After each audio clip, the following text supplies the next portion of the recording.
하나님께서 오늘 우리에게 주시는 말씀 마가복음 6장의 말씀입니다. 오늘 하루도 겸손한 심령으로 하나님의 역사를 경험하는 복된 날 되시기를 축복합니다.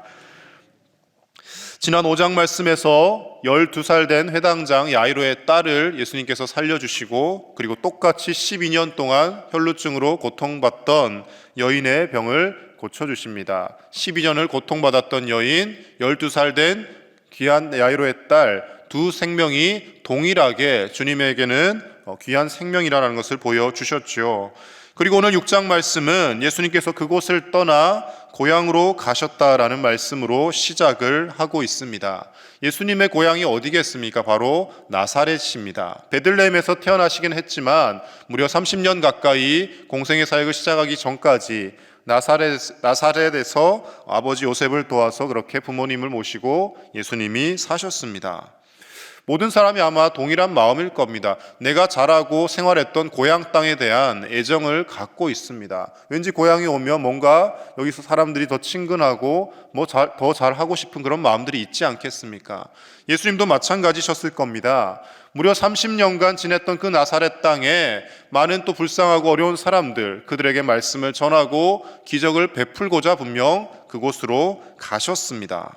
그래서 2절 말씀을 보면 안식일에 회당에서 가르치시고 능력을 행하셨다라고 말씀은 기록합니다. 그런데 이 고향 사람들이 예수님을 배척을 하는 일들이 일어나고 있습니다. 고향 땅에서 예수님께서 배척당한 이 사건을 통하여 우리가 생각해 보아야 할 것은요, 편견과 고정관념에 사로잡힌 사람은 하나님의 은혜를 경험하기 어렵다라는 것입니다. 우리가 신앙생활하면서 가장 위험한 것이 바로 내 생각, 내 욕심, 내 고집입니다. 말씀을 듣고 또 말씀을 읽고 하나님께서 분명히 우리에게 주시는 뜻이 있는데 내 생각이 더 옳고 내 경험이 더 옳다라고 여기면 그 하나님의 말씀이 우리 가운데 역사할 여지를 만들지 못한다라는 것입니다. 서양의 속담에 친밀함은 경멸함을 낳는다라고 하는 속담이 있다고 합니다. 서로 가깝고 잘 알수록 그 사람에 대해 존경하기가 어렵다라는 것이죠. 예수님도 오늘 이와 똑같은 상황에 직면하게 됩니다. 고향 사람들이 수근수근 하는 겁니다. 여기서 30년 동안 살았으니까 대충 다 알 거 아닙니까? 목수인 요셉의 아들인데 마리아의 아들이 아니냐, 와서 말을 잘 하기는 하는데 그 집 출신이 다 거기서 거기지, 이렇게 생각을 하고 예수님의 말씀을 받아들이지 않는 것이죠.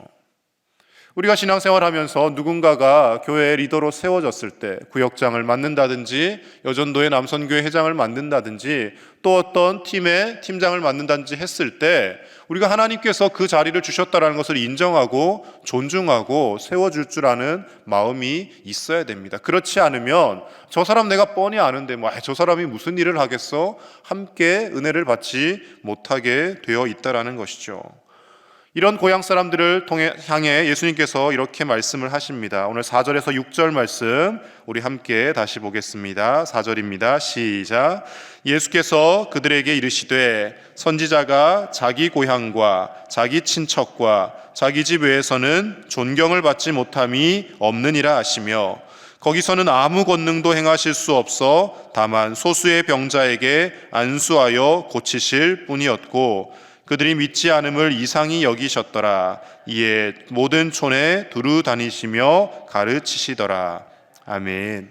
예수님께서 거기서는 아무 능력도 권능도 행할 수 없었다라고 말씀합니다. 왜 행할 수 없으셨겠습니까?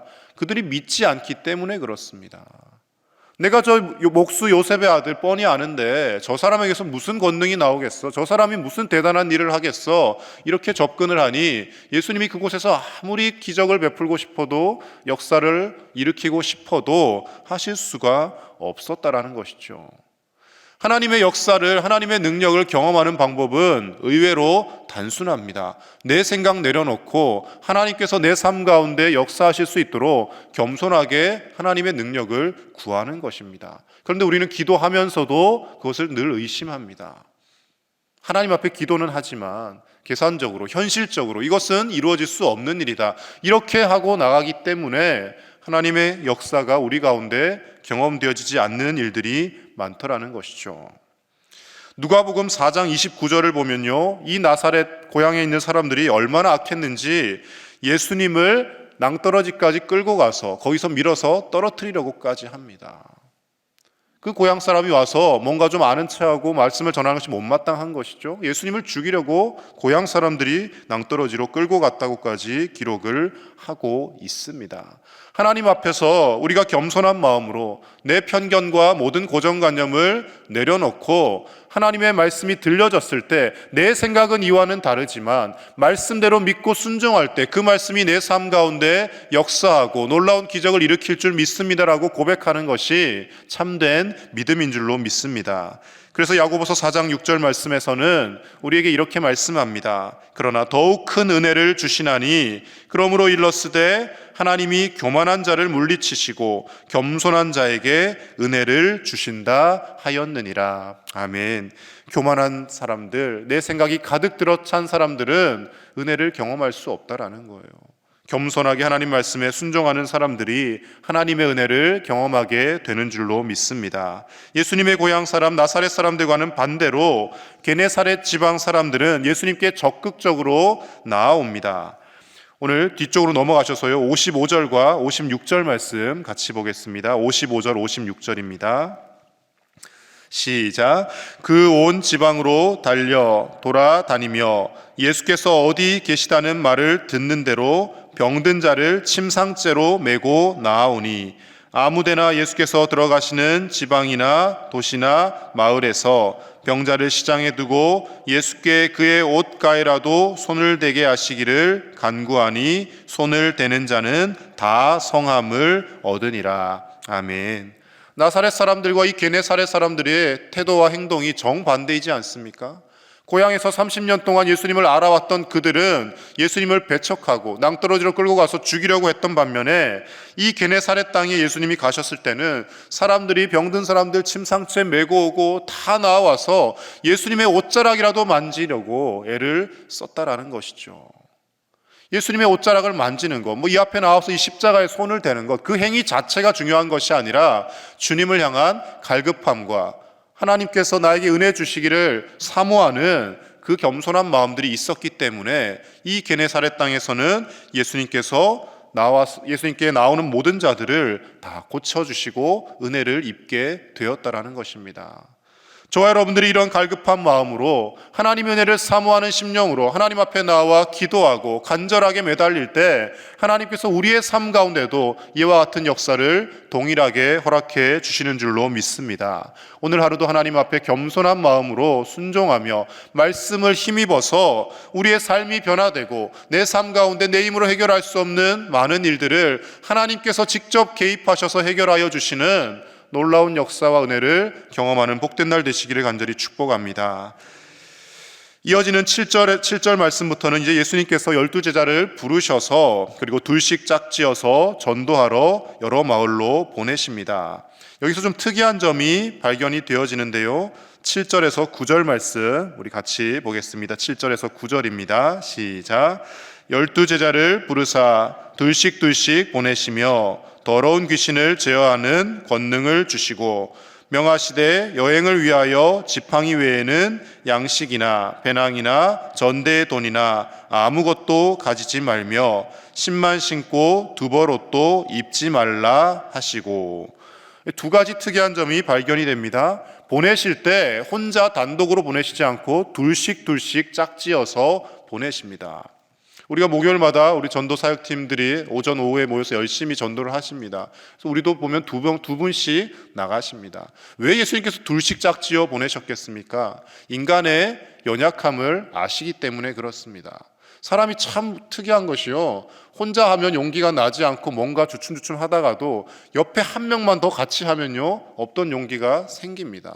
그리고 나 혼자 할 때는 금방 지치고 힘에 겨워하지만 든든한 동역자 한 명만이라도 있으면 같이 두 사람이니까 2배의 힘을 얻을 것 같잖아요. 2배가 아니라 4배, 5배의 힘을 얻고 그 일들을 감당하게 되어진다는 것이죠. 하나님께서 아담에게 하와를 만들어 주신 이유도 마찬가지입니다. 사람이 혼자 독처하는 것이 보기에 좋지 않다라고 말씀하십니다. 나 혼자 모든 것을 할 수 있을 것 같고 나 혼자 모든 것을 다 잘 해낼 것 같지만 하나님은 사람들이 함께 동역하고 서로 함께 마음을 모아서 하나님 나라 일들을 감당하기를 원하신다라는 것이죠. 그리고 두 번째 나타나는 특징은 이 전도 여행을 위하여서 예비 물품을 아무것도 가지고 가지 말라고 하십니다. 옷이나 신발을 2개씩 가져가지 말고 배낭이나 전대에 돈도 심지어 가져가지 말고 그냥 가라고 말씀하십니다. 왜 이렇게까지 명령하시겠습니까? 돈 없이 가서 고생 좀 해봐라라고 제자들을 골탕 먹이기 위해 말씀하신 것은 아닐 겁니다. 우리가 하나님의 일들을 함에 있어서 다 계산해 놓고 다 준비해 놓고 이렇게 물자가 풍부하니까 이 정도 하면 충분히 이렇게 되겠네라고 계산하며 나아가는 것이 아니라는 겁니다. 교회 건축을 하거나 교회에서 중요한 사역들을 할 때 예산이 넉넉해서 모든 것이 준비되어서 시작하는 교회는 단 한 교회도 없습니다. 일단 믿음으로 시작하고 물론 우리가 아무 계획 없이 준비 없이 그냥 의욕만 앞서서 잘못 시행을 하면 안 되겠지만 일단 하고자 마음이 모아지고 하나님이 거룩한 뜻을 주시면 믿음으로 가는 겁니다. 그리고 기도하고 하나님께서 일하시고 채워주시기를 하나님 앞에 간구하는 것이죠. 그래서 교회 역사들이 일어나고 만들어지는 것입니다. 우리 교회뿐만 아니라 수많은 교회들이 건축비 몇십억을 다 쌓아놓고 그것 가지고 이제 돈이 준비되었으니 교회를 건축합시다. 단 한 교회도 없습니다. 전도를 하고 해외 선교를 하고 다 마찬가지입니다. 돈이 넉넉하니 이제 선교 좀 합시다. 평생 선교할 수 없습니다.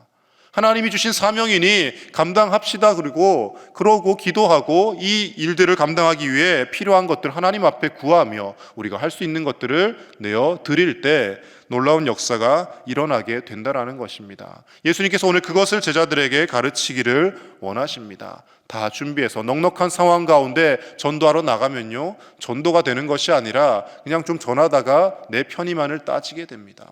갈급한 마음이 있고 내게 부족함이 있으니 기도하며 하나님의 능력을 구하며 나아가서 권능을 행하더라는 것이죠.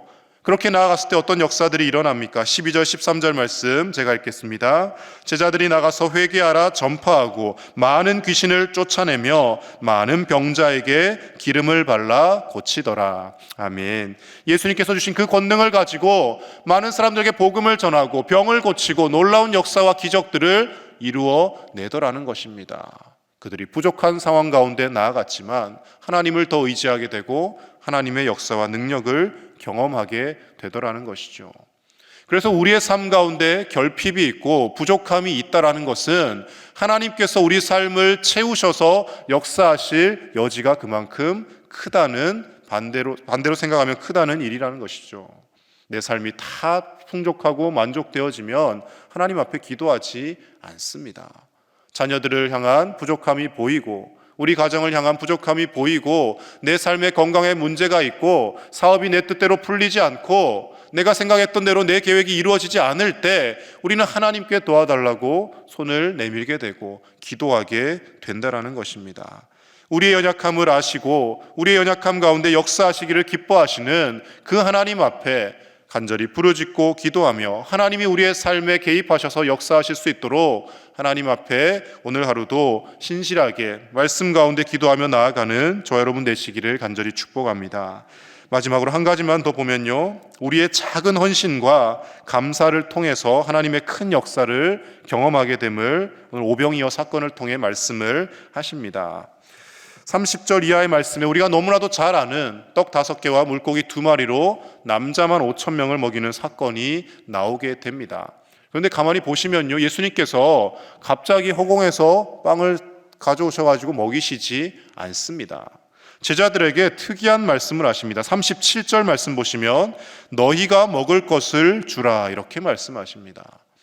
지금 이 남자만 5,000명, 여자들 어린아이 다 하면 거의 10,000명 가까운 사람들이 모였고 이 사람들 먹일 것이 있으며 제자들이 예수님 앞에 나와서 걱정하며 이야기를 하지도 않았을 것입니다. 그런데 예수님께서 너희가 먹을 것을 주라고 말씀하십니다. 왜 이런 말씀을 하시겠습니까?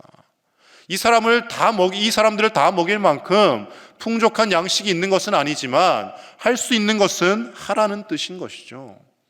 나사로의 무덤 앞에서 예수님께서 돌을 굴려내라는 것과 똑같은 말씀입니다. 죽은 나사로를 살리는 것은 내가 할 터이니 너희가 돌 굴려내는 일 정도는 그 수고는 감당하라고 예수님 말씀하시는 거예요. 너희가 먹을 것을 주라는 것은 최소한의 무엇이 있는지, 하나님 앞에 내어놓을 것이 무엇이 있는지 확인해 보라는 것이죠. 여기서 떡 5개와 물고기 2마리가 나옵니다. 그런데 좀 더 자세하게 기록한 요한복음의 말씀을 보면 이 떡 5개와 물고기 2마리는 한 어린아이가 자기 먹을 도시락 분량입니다. 만약에 이 어린아이가 그 도시락을 내어놓지 않았더라면 모르겠습니다. 예수님께서 또 어떤 방법으로 역사를 일으키셨을지는 모르겠지만 이 어린아이가 자신의 작은 그 도시락을 내어놓고 헌신하였기에 수많은 사람들이 먹고 마시고 풍족히 먹고 12바구니가 남는 놀라운 기적을 경험하게 되더라는 것입니다. 하나님은 우리의 작은 헌신을 통하여 역사하시는 분이십니다. 나는 일말도 헌신하지 않고 하나님 모든 것을 다 해주십시오, 하나님 모든 것을 부어주십시오라고 기도하는 삶보다 하나님, 제가 작은 것 하나님 앞에 내어드립니다. 이것이 하나님 나라와 역사를 위해 큰 재물이 아니라 할지라도, 큰 노력과 헌신이 아니라 할지라도 하나님께서 이 작은 것 통하여 하나님이 역사하실 줄 믿습니다라며 기도하며 나아갈 때 하나님이 우리의 삶 가운데도, 우리의 선교와 우리의 모든 사역 가운데도 오병이어와 같은 놀라운 역사들을 일으켜 가실 줄로 믿습니다. 우리의 작은 헌신과 기도와 하나님 앞에 드리는 그 겸손한 마음들이 모여져서 하나님의 나라가 확장되어져 가고 하나님께서 영광을 받으시고 우리가 그토록 사랑하는 우리 주 예수 그리스도의 이름이 만천하에 전파되는 놀라운 역사들을 오늘 하루도 경험하시며 하나님 앞에 겸손하게 기도하고 하나님의 은혜를 간구하는 저와 여러분들의 복된 삶이 되시기를 간절히 축복합니다. 이 시간 함께 말씀을 생각하며 기도하겠습니다. 우리의 고정관념과 편견과 모든 교만한 마음을 내려놓고 겸손하게 하나님의 은혜만을 구하는 이 하루가 되게 하여 주시옵소서. 함께 기도하시고요. 내일부터 진행되는 전교인 성경 통독을 통해서 하나님의 말씀이 들려지고 가슴 속에 새겨지는 놀라운 은혜가 있게 달라고 성경 통독을 위해 함께 기도하겠습니다. 그리고 이제 수능 시험이 얼마 남지 않았습니다. 우리의 자녀들 입시와 또 취업을 준비하는 모든 자녀들 하나님께서 지혜와 명철을 더하여 주시고 하나님이 우리 자녀들이 가장 행복하게 공부하고 일할 수 있는 대학과 그리고 취업의 길로 열어달라고 이 시간 함께 간절히 기도하며 나가겠습니다. 하나님 아버지 감사합니다. 하나님, 오늘도 우리가 하나님 앞에 겸손히 머리 숙이며 무릎 꿇고 나아갑니다. 하나님, 우리의 생각과 우리의 모든 계산을 내려놓고 하나님께서 우리 삶 가운데 역사하실 수 있도록 하나님의 말씀에 순종하며 기도하며 나아가는 복된 날 되게 하여 주시옵소서. 내 계산대로라면, 내 생각대로라면 내 삶이 아버지 하나님 어느 것 하나 이루어지고 성공할 수 있는 여지가 없습니다. 그러나 하나님께서 우리를 사랑하시고 하나님께서 우리의 삶을 붙들고 계시기에 내 힘으로 해결할 수 없는 이 모든 문제와 어려움들 하나님께서 하나님의 능력으로 해결하여 주실 줄로 믿습니다. 그로 인하여서 내가 교만해지고 우쭐한 것이 아니라 하나님께서 내 삶 가운데 은혜를 베풀어 주셨다고 고백하며 하나님의 이름 드러내는 예수 그리스도를 증거하는 우리의 삶이 되게 하여 주시옵소서. 나 같은 죄인 구원하시며 다시 살리신 그 예수님의 십자가의 사랑과 은혜를 만천하에 전하며 살게 하여 주시고 나는 연약하고 부족하지만 나와 함께 하시는 하나님의 능력은 한이 없으시고 크고 놀라우신 역사를 일으키시는 아버지 되신 하나님이심을 우리가 전하며 삶으로 나타내며 살게 하여 주시옵소서. 내일부터 시작되는 정교인 성경 통독 가운데 하나님 은혜를 베풀어 주시고 말씀을 앉아 읽어가는 가운데 하나님의 음성이 들려지게 하시며 그 말씀 통하여 삶에 지친 성도님들이 위로를 얻게 하여 주시고 다시금 새 소망을 얻게 하여 주시고 하나님 은혜 가운데 말씀이 역사하는 놀라운 능력의 삶을 살게 하여 주시옵소서. 입시와 취업을 준비한 우리의 자녀 손들 기억하여 주시고 걸음걸음 주님 동행하여 주셔서 가장 좋은 길로 인도하여 주시며 내 뜻과 내 계획대로 모든 것이 이루어지기를 바라며 그것이 이루어지지 않았을 때 하나님을 원망하는 인생이 아니라 하나님이 더 좋은 길 예비하고 계심을 믿음으로 고백하며 나아가는 우리의 자녀 손들 다 되게 하여 주시옵소서. 오늘 이 하루도 주님과 동행하며 감사와 기쁨과 평강이 넘치는 복된 날 되게 하실 줄 믿사오며 우리 주 예수님의 이름으로. 하나님 아버지, 오늘도 하나님의 귀한 말씀으로 이 하루를 시작하게 하심을 감사를 드립니다. 내 생각이 옳아 보인다 할지라도 말씀과 내 생각이 다르게 보여졌을 때 하나님의 말씀에 순종하며 하나님의 말씀을 우선시하며 살아가는 겸손한 심령을 허락하여 주시옵소서. 가득 찬 편견과 고정관념으로 인하여 은혜를 받지 못하는 비극적인 삶이 되지 않게 하여 주시고, 수십 년을 예배당에 나와 하나님을 예배하며 하나님 가까이 있어도 우리의 마음속에 온갖 불만과 불평으로 가득한 인생이 아니라 겸손하게 은혜를 사모하며 하나님이 우리 삶 가운데 지금까지도 역사하시고 함께 하셨음을 고백하는 믿음의 삶이 되게 하여 주시옵소서. 우리의 힘으로 해결할 수 없는 문제들이 여전히 많이 있습니다. 하나님, 이 새벽에 간절히 간구할 때 들어 응답하여 주시고, 내 계산과 내 힘대로라면 이것들을 해결할 수 없지만 하나님이 역사하시면 놀라운 기적이 우리 가운데에도 일어날 줄로 믿습니다. 그 하나님의 역사를 기대하며 믿음으로 나아가는 복된 하루가 되게 하여 주시옵소서. 내일부터 시작되는 정교인 성경 통독 가운데 하나님 은혜를 베풀어 주시고, 하나님의 말씀을 듣고 묵상하는 가운데 하나님의 말씀이 우리 삶을 변화시키는 놀라운 은혜의 시간이 되게 하여 주시옵소서. 입시와 취업을 준비하는 우리의 자녀들의 앞길을 인도하여 주시고, 내 뜻과 내 계획만 이루어지기를 기도하는 것이 아니라 하나님의 뜻과 계획이 우리의 자녀들을 위하여 자녀들을 통하여 이루어지게 하시고, 내 생각보다 더 크신 하나님의 계획을 믿으며 하나님 손 붙잡고 이 모든 시험과 취업의 관문들을 평안한 마음으로 잘 넘어갈 수 있는 우리 자녀들 될 수 있도록 복의 복을 더하여 주시옵소서. 오늘 이 하루도 감사와 기쁨과 평강으로 살아가게 하실 줄 믿사오며 우리 주 예수님의 이름으로 기도드립니다. 아멘.